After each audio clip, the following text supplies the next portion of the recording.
Hello everybody, my name is Michael Harkey. Welcome and thank you for joining us today. This is Awareness in All Directions. The last webinar on cyber insurance is up. You can find it at my.infotex.com/cyberinsurance_movie. For those of you who are MSSP clients, we are working on providing assistance on the CATS baseline requirements for quarterly firewall rules review and hope to have word for you by 10/1/16. Also coming soon, we are revamping our IT governance library. These include complete boilerplate sets of all of our boilerplates. Those of you who see coming to these webinar and Dan's workshops all the time already know this, but Dan Hadaway is the person who coined the phrase, awareness is 9/11ths of the battle. What you might not know is that he had to cancel his first workshop on the subject of awareness training because it was scheduled for September 12, 2011. And we all know that that didn't turn out to be a good day for training. But that's when he coined the phrase, awareness is 9/11ths of the battle. 9/11ths. That's 81.818181%. Dan has long carried the awareness banner, insisting that 80-20 rule truly does apply to awareness training. That the easy part is writing the policies, the hard part is making people aware of them. So I'd like to introduce you to our speaker, the awareness guru of Indiana, the man with 13 letters after his name. We call him the man of the North, the breaker of tech, Dan Hadaway. Dan? Thank you very much, Michael. I appreciate that last part you threw in there. Welcome everybody to our webinar on awareness training. It's already 5 after the hour and I'm worried about the timing, so I'm just going to dive in. After I give a shout out to the Northeast Indiana Credit Union League. I'm really looking forward to our upcoming workshop, and banks and credit unions are invited to that workshop. I'd also like to give a shout out to Marge, the cat, who has been in every one of our webinars so far. This is the first webinar we're giving where we're really not talking extensively about the cybersecurity assessment tool, and so I thought I ought to at least bring Marge in at the shout-out point so that I can tell Chad, Marge's owner, that we've used Marge in every one of our webinars of the year. So as a consultant, and boy, if you ever get into consulting, a good trick to know is to always have, whenever somebody asks you a question, always have at your disposal the questions, and I usually organize them: who, what, where, when, and why. Who, what, where, when, and why. And so, boy, you know, I've been speaking about awareness training ever since, you know, September of 2001. And, you know, I want to try to reduce everything that we could go over in an 8-hour workshop to a 1-hour webinar. And so I've juggled my questions to be why, which, how, what, and probably most importantly and most pertinent to the Northeast Indiana Credit Union League, who. Who should be responsible for providing awareness training in a bank or a credit union, or, you know, in any organization. And so, yes, definitely, I am the person who's been talking for years now about the fact that if we become aware of the threats and the vulnerabilities and the impact and likelihood, you know, we use those two factors to help us decide which threats and vulnerabilities we become aware of, and if we become of the way we control the risk that the threats and vulnerability exposes us to, that and that alone will make us far more secure. I think 80% of the way there. I really do. And the main reason why I've been a major, a proponent of that notion for years now is because I noticed that the day after September 11th, we were far more secure than the day before, even though we hadn't implemented any other controls other than awareness. And so if you're a regular attendee of my webinars, and if you were at the insurance webinar we delivered last month, you will remember that we summarized all of risk management into 3 different activities: measuring risk, responding to risk, and then monitoring risk. And if you think about it, awareness is really what each of these activities are. When we measure risk, what we're really doing is becoming aware of the assets that are at risk, the threats and the vulnerabilities to those assets, and then the controls we're using to lower that risk. And those controls, by the way, are a response to risk, but the controls won't work unless the people who are supposed to inform those controls are aware of them, right? And so awareness training is really a big part of risk response. And then finally, risk monitoring, that's really what we're doing, is becoming aware of risk, right? And drilling down a little bit more from an incident response perspective, when we, respond to an incident, we have to detect it first before we can respond to it. And the detection process is, in essence, an awareness process. And so if we look to the guidance on awareness training, I have been for years and years now trying to convince financial institutions that awareness is the right thing to do, even if the FFIEC isn't requiring it. And I've been helped out along the way. I mean, the FFIEC has been releasing, various documents and supplements and that sort of thing to fill in the gaps when it comes to awareness training. But the long and short of it is that when I've been delivering all these webinars about the cybersecurity assessment tool, what I've been explaining is that the FFIEC guidance does not address all of cybersecurity, and that's why they had to release the cybersecurity assessment tool. Even though they say that there's nothing new, it's really been helping to fill a lot of the gaps that we've known have been in the FFIEC guidance for years. When it comes to awareness training, it's even worse. There's even more of a gap between what we need from an awareness training perspective and the FFIEC guidance. So if you're at this webinar because you want to make sure you're in compliance with guidance, you can probably disconnect now. And the main reason why is because we just simply don't have the guidance that we should have. And it really got to the point where I guess I need to move this screen over here. Still getting used to GoToWebinar, folks. But on I think it's not on our portal anymore now to GoToWebinar. I'm pretty sure that Mike's going to possibly chat this to you or whatever. But the long and short of it is that the last awareness training webinar we delivered in 2012, we scoured the FFIEC guidance for the places where awareness training was mentioned. And usually this document's about 8, 9, 10 pages long. It's only 3 pages and really a short 3 pages long when it comes to what the FFIEC requires from an awareness training perspective.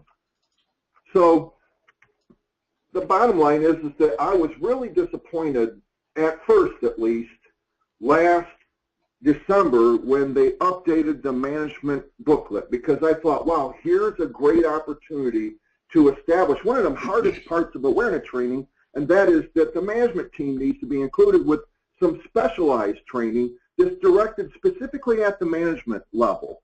Most examiners and auditors now have financial institutions providing awareness training to users, so we're there. Fortunately, the supplement that came out in 2011 provided awareness, required us to provide awareness training to our customers, and so we're kind of there. I mean, we could do a lot more than what the guidance requires, but gosh, just delivering what the guidance required was kind of a heavy lift for some of us. But what in the heck, are we going to do about the awareness training, guidance for the, rest of the bank? I mean, what the heck? Dan, yes. Sorry to interrupt, but you do realize that we're being examined right now. I mean, there are 6 examiners in the conference room down the hall. I mean, come on, let's get off the subject of guidance. Well, and I am kind of talking loud here. So.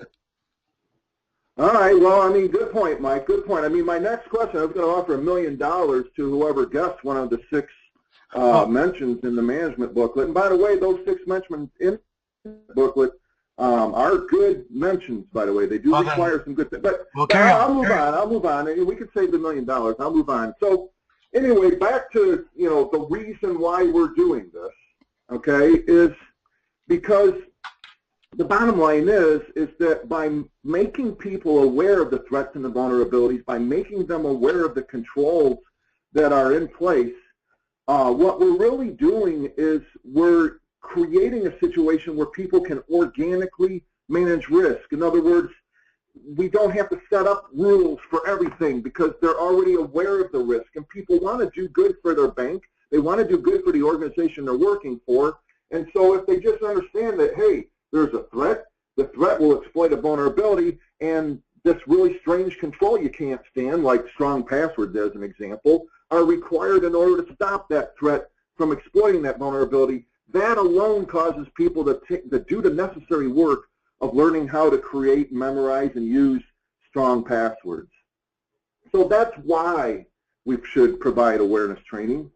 The next thing I'd like to kind of talk about is which levels, or which directions, I should say, should awareness training be directed at.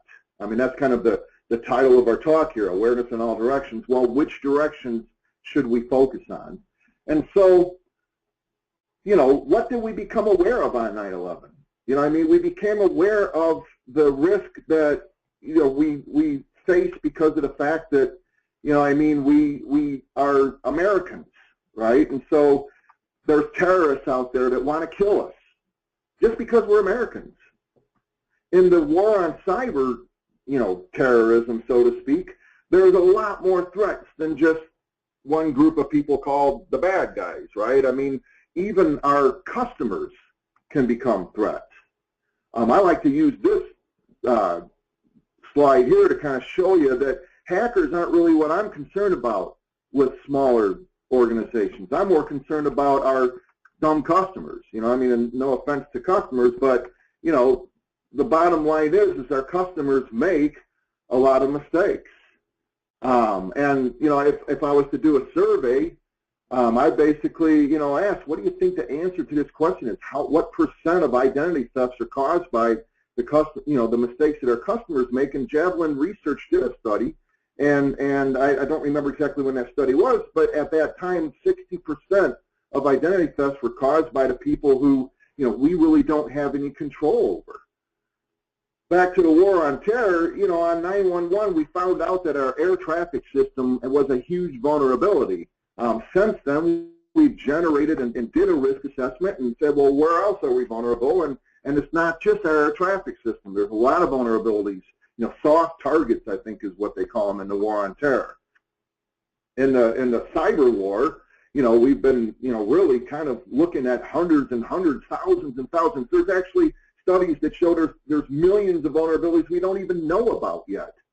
And so the problem is even more complex than the war on terror. And so by being aware of those vulnerabilities, our employees, our people in the bank, the people that could cause risk exposure to the bank will be in a better position to stop a threat from exploiting the vulnerability.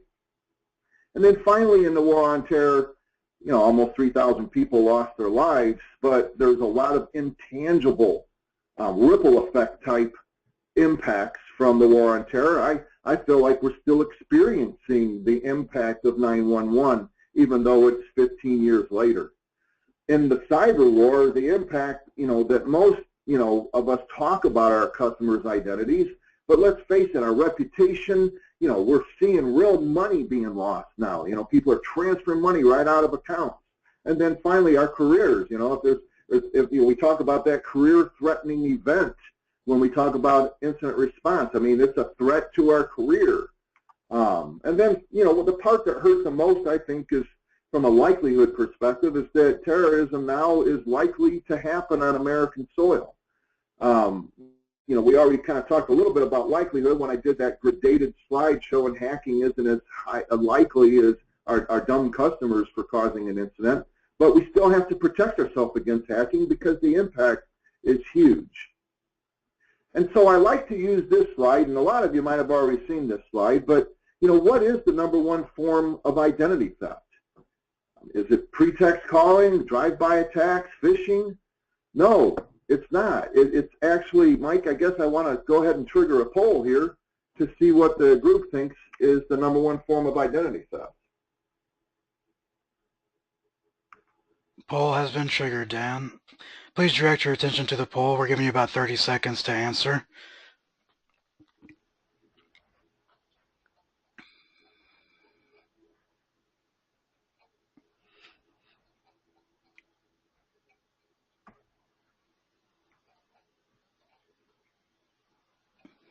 I think we'll see how many people actually come to my workshops on a regular basis because I use this slide quite a bit.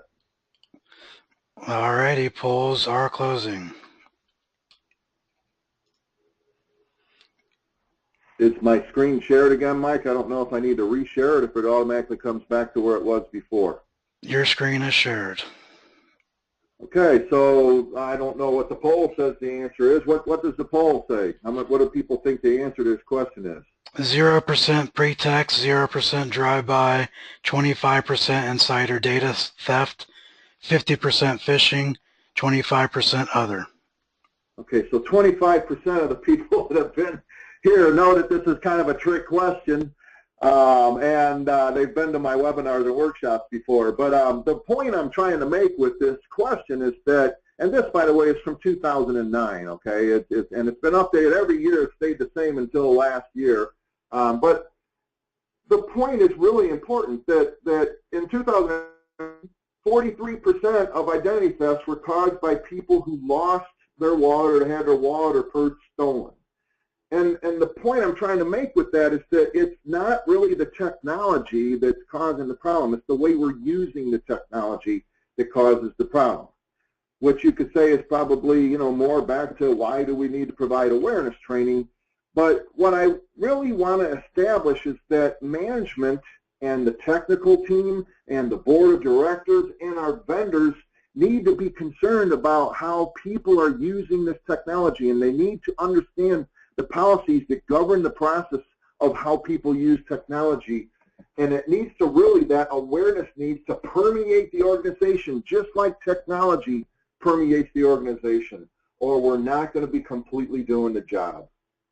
And so the main point of that slide is that it's not a technical problem. It requires a team approach. We can't rely on the IT people to secure our systems. The IT people can secure the infrastructure and they can monitor the rest of the systems for us, but it really is the people that are using the systems who have to secure the systems. And so I've been talking about the four corners of the bank, which, there's not four corners, there's, many corners. What is it? 3, 6, 7 corners is identified here. But what I'm basically saying is that when we talk about awareness training, we're really talking about how do we make the board, our various oversight committees, when I include the team responsible for vendor management as an oversight committee. I include the incident team, the business continuity team, the IT steering committee, whatever kind of committees there are. But if there's a management team member that's not on a committee, that person should not escape management level awareness training, because that person probably more than the rest of the management team needs to have messages delivered to that person that'll help them understand how we are governing the way people are using technology in order to lower risk. But I even go so far, and thankfully in 2011, the FFIC agreed with me finally and said, yes, customers need awareness training. And then, of course, our vendors and other third parties need to have awareness training as well. And the problem I find right now is that most of our training is really only directed at these two corners of the bank. Our users, thankfully now at least we're all providing awareness training to our users, and our technical team in some banks are getting the training that they need. Not all banks, but in some banks the technical team is getting the training that they need. And so I've been so adamant about how awareness needs to be directed to all four corners of the bank that I've been using this slide, which is just kind of a collection of cartoon characters that my daughter's invented over the years to represent the four corners of the bank. And then in 2009 or 2010 or so, right, before the supplement was released, we decided to add these two characters as well because they're representing the two extremes of our customer base. We've got the older market who, they're a breach waiting to happen, and then we've got the millennials who are a breach that's already happened and they're just waiting to sue us. But the bottom line is that a good awareness training strategy should cover at least these corners of the bake, so to speak. Management, we have to direct the training at our board of directors. That's one of the nice things about the cybersecurity assessment tool, is that it started off with step one, make your board and CEO aware of the fact that we're doing a cybersecurity assessment. That is awareness training. And then, of course, we need to have training directed towards the committees based on what the committee's responsible for. The incident response team needs incident response training, right? But then again, I maintain that you should at least show your policy set and how it's organized to the management team so that they understand what's going on in the rest of the bank to them from their perspective. Definitely need technical awareness training, user awareness training, and customer awareness training. The one thing that's missing from this that banks are doing anyway, because of guidance, is vendor awareness training, where we're making our vendors aware of the fact that there's certain things we're going to require from them if they want to work with us. And so, Mike, how did the entry poll work out? I think, are you just going to share the results, or are you going to read them? How does that work? I will share them and read them Okay. with a caveat, and that is that we found out about one of GoToWebinar's technical limitations, and that is that it only allows 5 answers. So unfortunately, they were not given the opportunity to select vendor as an answer. But okay, well, let's just say 100% of them are providing awareness training to their vendors, because you have to if you're doing vendor management. You send them a request letter saying, hey, I need you to send me this. And that in itself establishes vendor awareness. Go ahead, Mike. But otherwise, the results are 50% for board and 50% for user. But I'm sure if vendor was there, that would be a different outcome. Wow. Okay, so really the people that have attended here, we haven't started talking to our management team from a formal awareness training perspective. I'll later in this webinar illustrate that you are providing awareness training to the management team, you are providing awareness training to your technical team, and you're probably providing it to your customers. It's just that you're not really aware that you're providing that awareness training, and it hasn't been formalized, which is why you're not aware of it. And so, great, I'm good. We're making a case for formalizing our awareness training program. And so, how do we do it? Well, the first step is to formalize your awareness training program. What I like to do is I like to talk about the awareness life cycle, is just the name I kind of made up for it. But what I want to illustrate to you is that when we talk about awareness, when we consult with our clients about what should we do, how should we provide the awareness, there's really 3 primary activities, 3 primary goals we're trying to achieve. And we've got to continually work at a balanced approach to all 3 goals, because the difficult part of awareness is that it's about affecting people's habits and disciplines, the habits that somebody has when they're using technology. It's something we get into the habit of, the way we use technology. And so we might have to change those habits, and that's not easily done.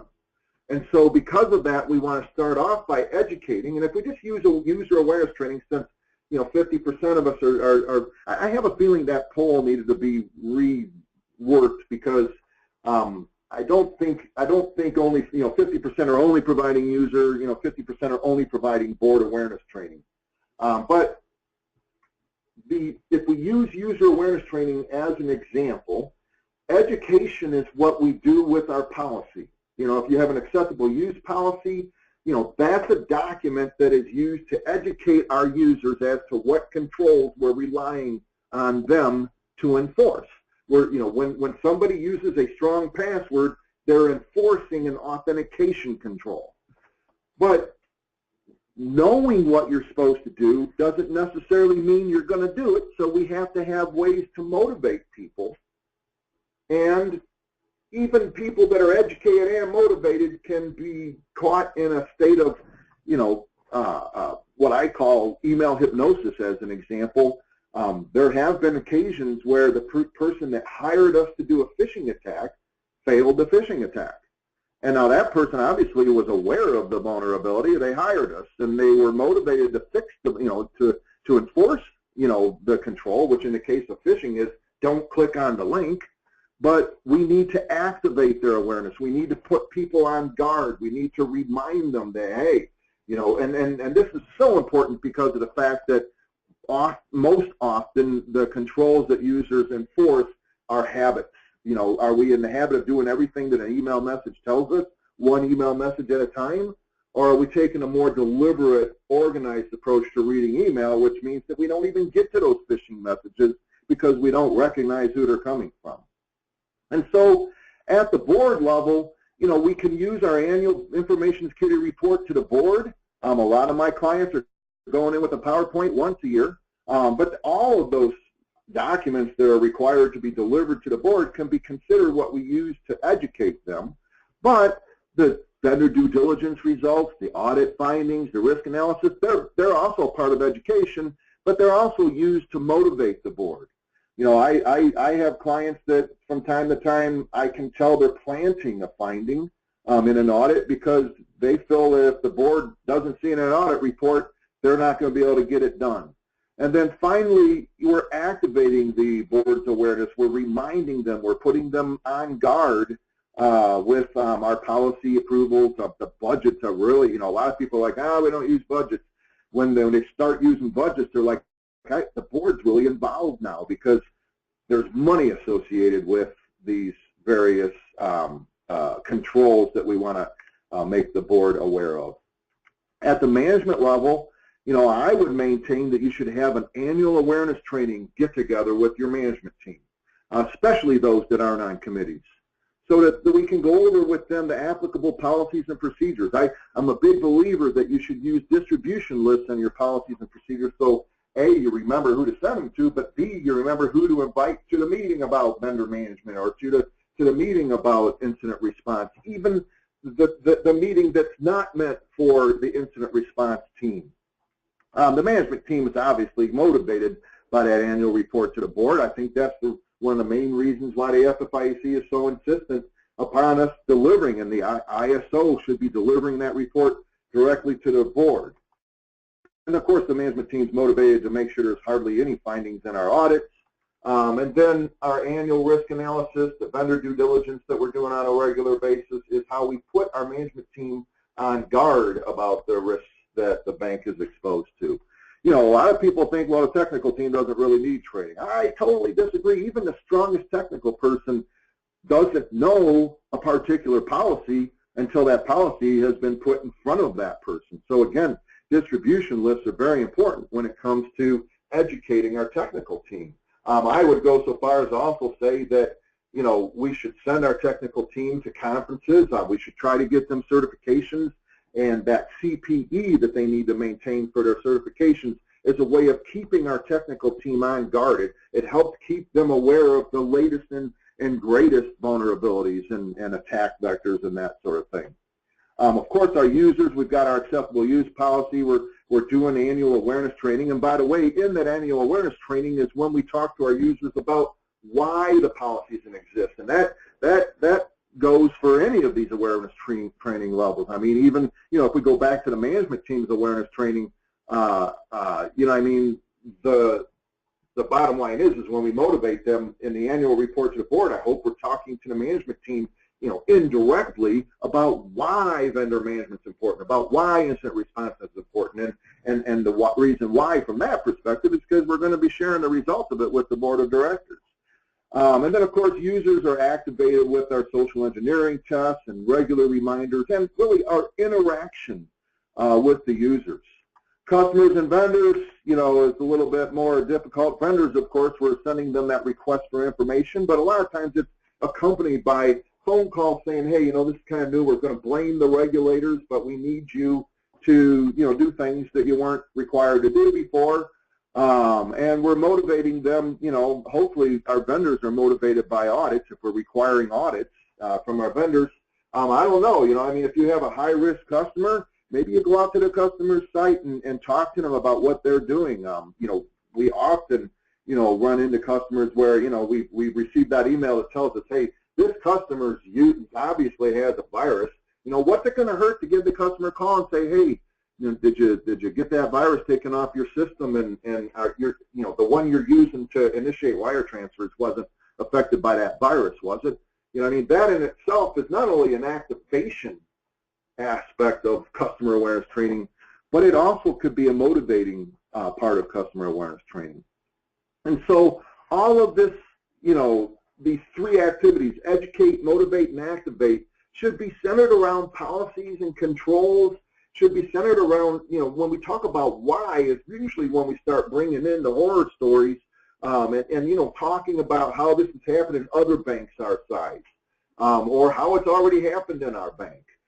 New vulnerabilities, the new plans we have. We kind of change, creates risk, and if our management team doesn't understand that, we better go back to that annual awareness training for our management team so they understand that when they bring in a new vendor, when they bring in a new product, when they add some new feature to the mobile banking set of offerings, we're creating possible risk exposures, and therefore we want to make sure that we're managing that risk.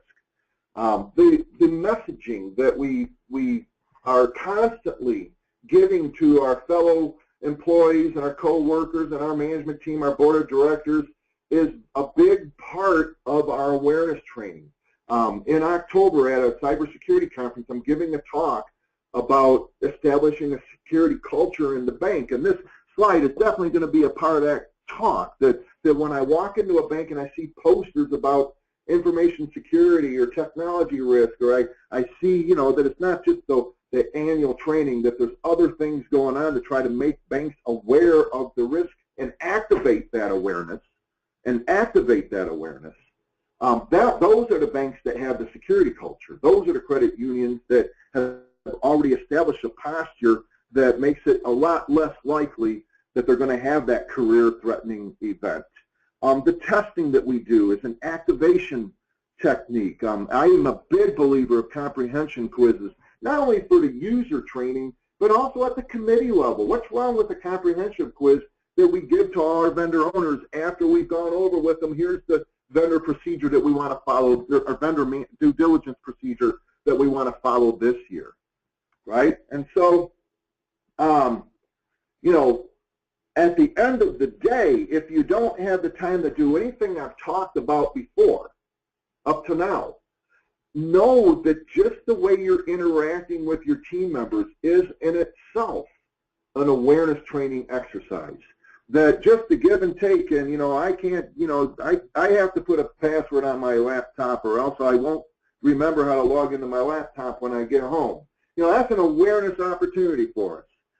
To help the person understand that then don't use a password at all, because putting the password on your laptop is not solving the problem. It's disabling the control. That give and take, it requires us to listen. It requires us to be in a position where people are willing to tell us why they're not enforcing a control. And then, it requires us to shift our paradigm from requiring a control to selling the control, and to setting expectations that if you're meeting these expectations, we're going to be safe. It really is a two-way street when it comes to awareness training. It's not just us telling our customers or our employees or our vendors or our board or whatever what they need to know. It's also listening to our customers and our vendors and our employees, et cetera, the four corners of the bank, and helping them understand how they can help in the risk management equation. And so when it comes to what should we be providing, I just wanted to kind of quickly, give you a look at our entire boilerplate set. We're not going to share all of these in the webinar, but I did want to, just kind of show you quickly. I'm pretty sure I have an old, I guess I have to go to an older workshop, but this is a typical incident. Well, this is not a typical incident response program. This is an incident response program that involves the entire incident response program. But let me just kind of back up a step here a little bit. So I apologize. I don't have the entire boilerplate set for awareness training on my laptop, and I don't want to jump through all the hoops and make this take longer. Let me see if I just have an old awareness training workshop or anything. No, I don't. Well, right there is one. Okay, good. So I do. I'm hoping, Mike, that everybody, that this is kind of legible, that everybody can see this. But if you look here, we've actually got, for board of directors, of course, there's the annual information security report to the board. There's the cyber awareness training, presentation that we're supposed to give. But then also, there, you should have an annual board of awareness training, presentation that really is focused in. I'm just going to launch this real quick. It doesn't come up where it should. And, I'm just going to kind of come here real quick and, kind of go to the part that should be reviewed in every awareness training session with the board. At least once a year, we should go over what the FFIEC says their responsibilities are so that they remember throughout the rest of the year that these are the responsibilities of a board of directors member according to the 2006 IT Security Handbook as updated by the Management Handbook that was released last fall. I'm sorry, the rest of the boilerplates. We also have, a customer awareness training program. What we've kind of evolved over since 2011 at least is that there's awareness training we should provide to our general consumers, but there's also awareness training we should provide to our commercial customers, and really it should be based on what our, we're offering to our commercial customers. If we're allowing them to transfer, wire transfers using the internet, we definitely want to make sure we get an inventory of the customers that are doing that and provide training that's directed towards, here's how you secure your wire transfer process. Management, I think management should be aware of our awareness training strategy. And this, by the way, is a boilerplate we are going to be offering on the portal today. But I'm also a big believer that the management team should be aware of what the information security officer's job description is. There is a lot of moving parts in that job description that if the management team was aware of it, they would have a better understanding. And then finally, of course, there's awareness training that should be delivered at the entire management team level, not just the committee members. By the way, the Risk Analysis Executive Summary is a great training tool for management as well.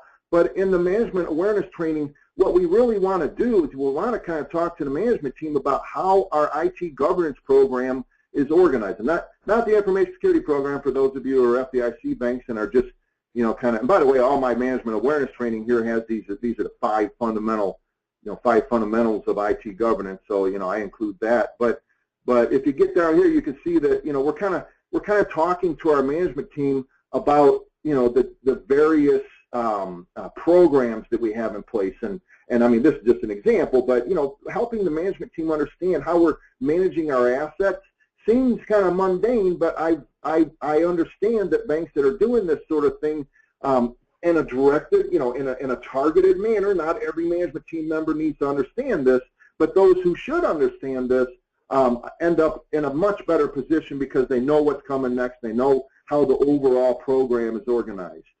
Business continuity, helping, our management team understand how our business continuity program is organized at a high level is going to help the management team when we're in a disaster situation. Again, these are just examples. The technical team, I like a technical comprehension quiz where you go through all those distribution lists on your policies and procedures, and you kind of bring together what we want to make sure the technical team, and probably more to bigger banks than smaller banks, of course. And then, of course, there's a user awareness training program that everybody probably already has in place.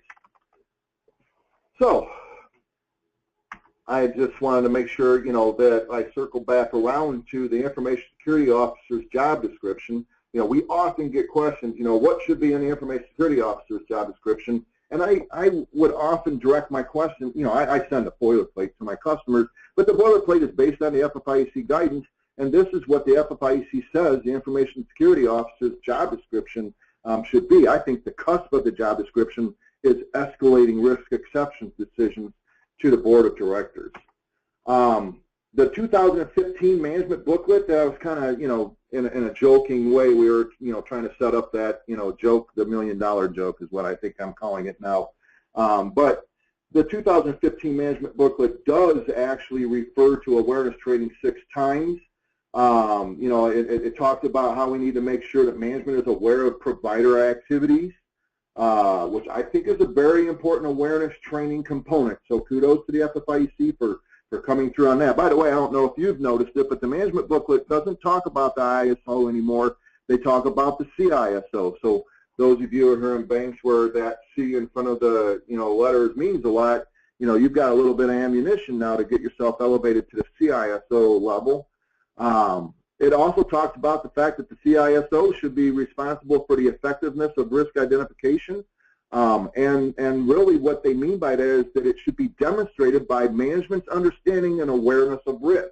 So that's that risk analysis executive summary that we should be providing to our management team. And then we should be asking them, did you understand that summary? When we're interacting them, and that, that slide I talked about interaction where, our give and take and our selling on priorities and selling on expectations.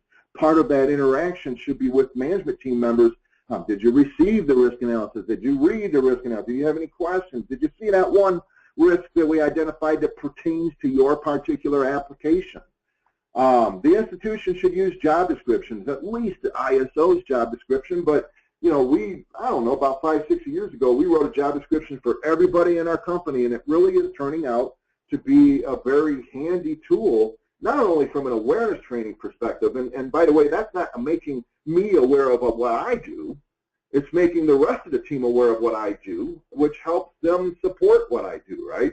And so, job descriptions are a great awareness training tool that's in the Management Booklet. Of course, information security awareness training, is a very important part of our policies. But beyond that, there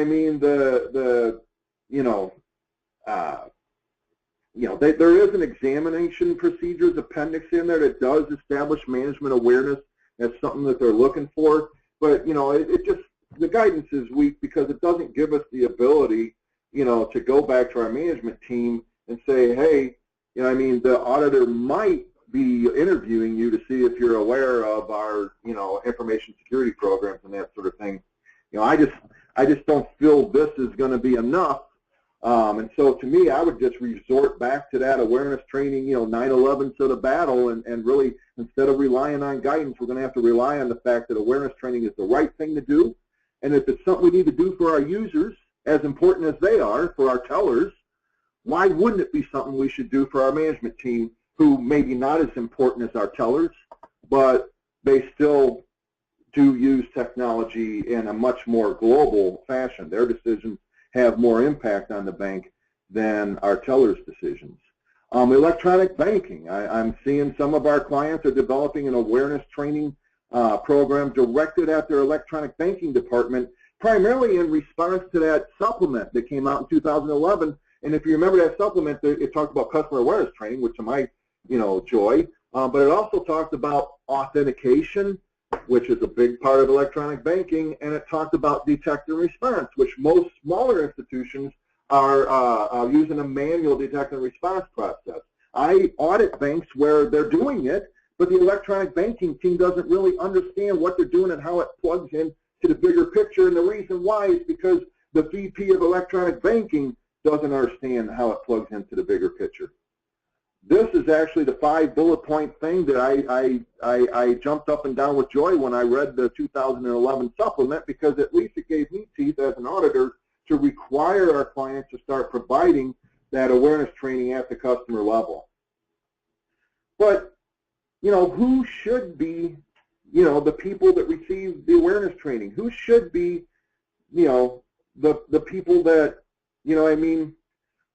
that are involved in the awareness training, decision?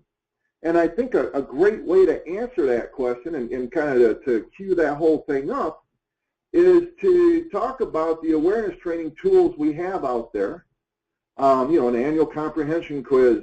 That could apply to user awareness training, which is where most banks are using it, but it could also apply to your management team. It could apply to your technical team. It could even apply to your board of directors if you've got a good enough relationship. In the banks that have a security culture, the ISO is not afraid to give their board of directors a comprehension quiz. And so which one of these tools, and I'm not going to initiate a poll for this, but which one of these tools do you think we're wanting to avoid? And gosh, I'm pretty sure the answer 100% is going to be we don't want to use this awareness training tool. We don't want to use the customer notification letter where we make the customers aware of the fact that we just screwed up. So when I talk about incident response, which is really where that tool comes from, right? That's not in your awareness training program. That's in your incident response program. I talk about it being the intersection of risk management, business continuity, and awareness training, right? And I talk about, this is a slide from our incident response training workshop, not the awareness training workshop. And I talk about broadcast awareness is an incident response function. It's what we do when we become suspicious. And awareness is really a broadcast awareness function. Broadcast awareness it should be addressed in your acceptable use policy because it's something we want everybody to be aware of. But it is an incident response process.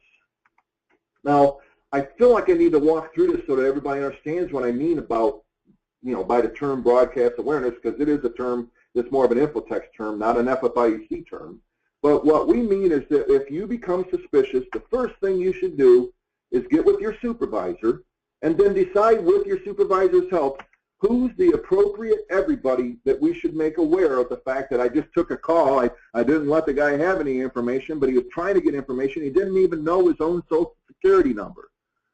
We should be making the rest of the branches aware of the fact that somebody's calling trying to get info on this customer and doesn't even know his own social security number, right? That's broadcast awareness. Then, and this is important, because too often we get involved in an incident that went bad because somebody emailed the ISO, hey, I took a call in vacation that week. That doesn't broadcast awareness. That keeps it between you and the caller. And then the ISO will decide whether the incident response team needs to be called in, and the incident response team then decides, do we need to make the board aware of it?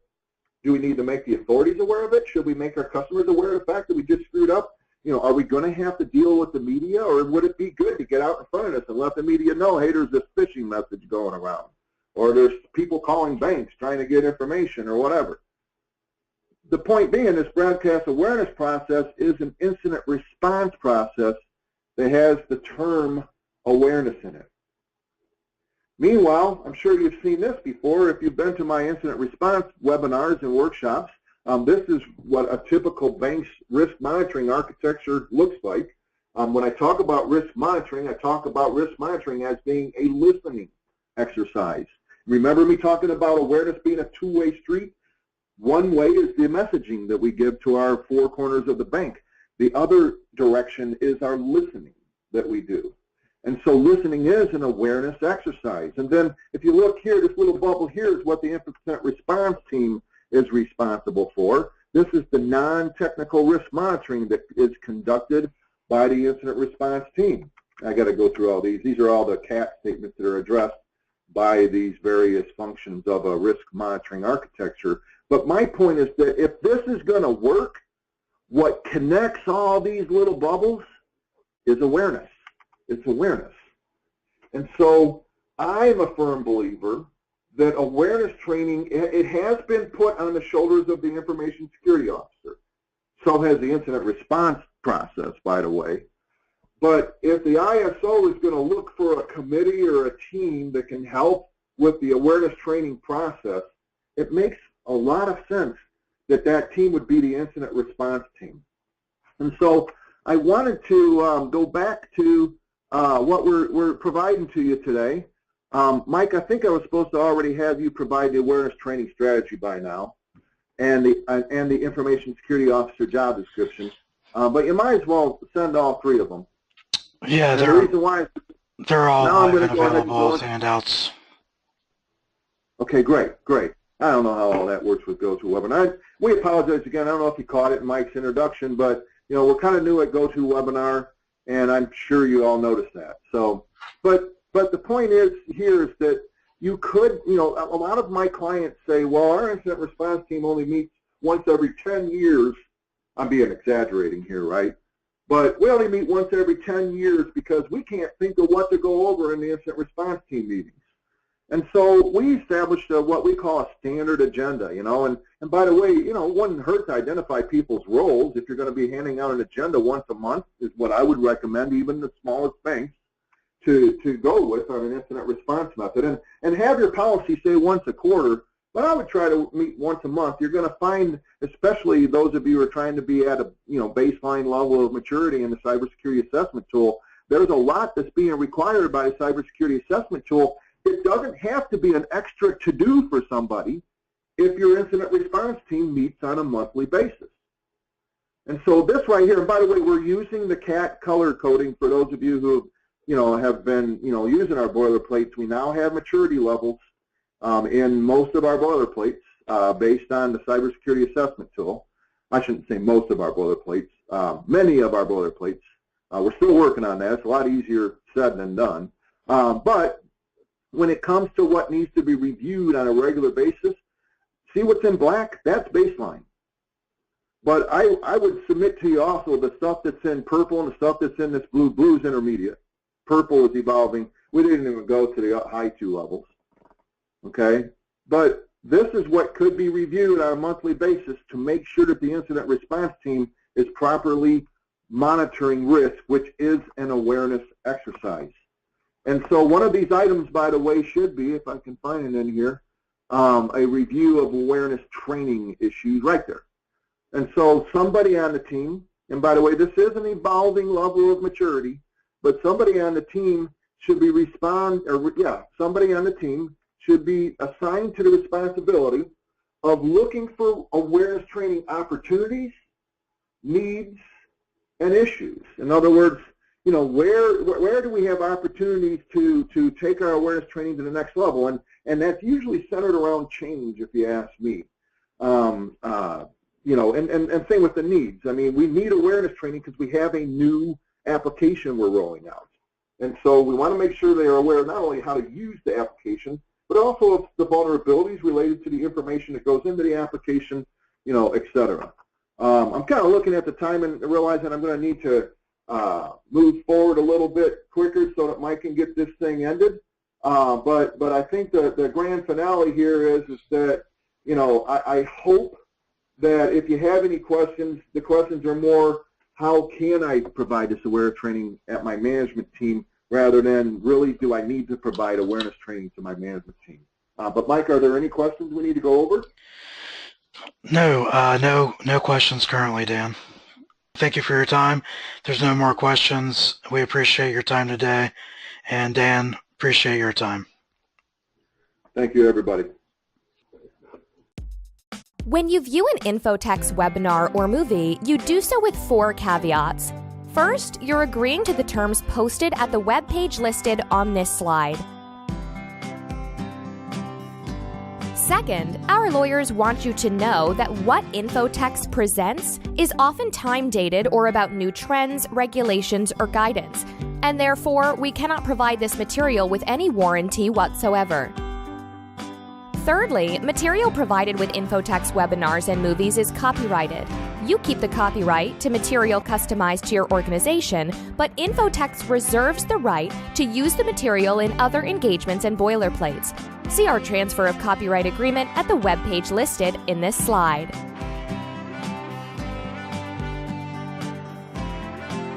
Finally, those who view our webinars or movies may be added to an email mailing list. If you do not wish to receive notice of additional educational opportunities, please accept our apologies and please opt out at the web page shown on this slide.